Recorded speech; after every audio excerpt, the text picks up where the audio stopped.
उपनगराध्यक्षाचे वडील म्हणत होते आमचा इथे नगराध्यक्ष निवडून येऊ शकतो, खोपोलीचा आमदार निवडून आणू शकतो,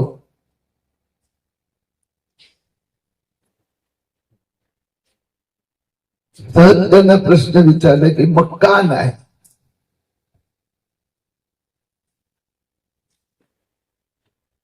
उत्तर तुमच्या हातात आहे.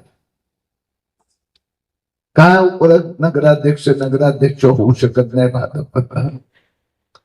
का भाजपचा आमदार झाला नाही? का भाजपचा स्वतःच नगरपालिकेचा निवडणुकीत बहुमत आलं नाही? का? कारण की 2002 मध्ये पण हे तयार झाला होता.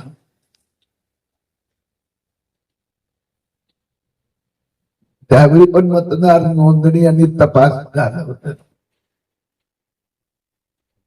नगराध्यक्ष करायचा आहे, एफआयआर परफेक्ट करा. आपला प्रत्येक मतदार यादीत असणार आणि दुबार आणि बांगलादेशी हे मतदार यादीचा बाहेर असणार. मग आपला नगराध्यक्ष निवडून येणार. रोज पेपरात टीव्हीवर येते चुनाव आयोग ने मुझे हराया, एफआईआर के कारण मैं हार गई. हकीकत आहे. एफआईआर म्हणजे काय? मतदार यादीचे शुद्धीकरण.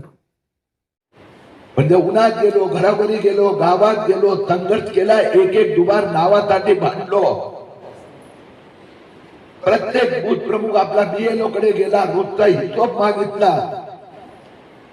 माझा परिचयातला प्रत्येक मतदाराचं नाव मतदार यादीत आहे की नाही पाहिलं. आणि प्रत्येक बांगलादेशी, प्रत्येक संशयास्पद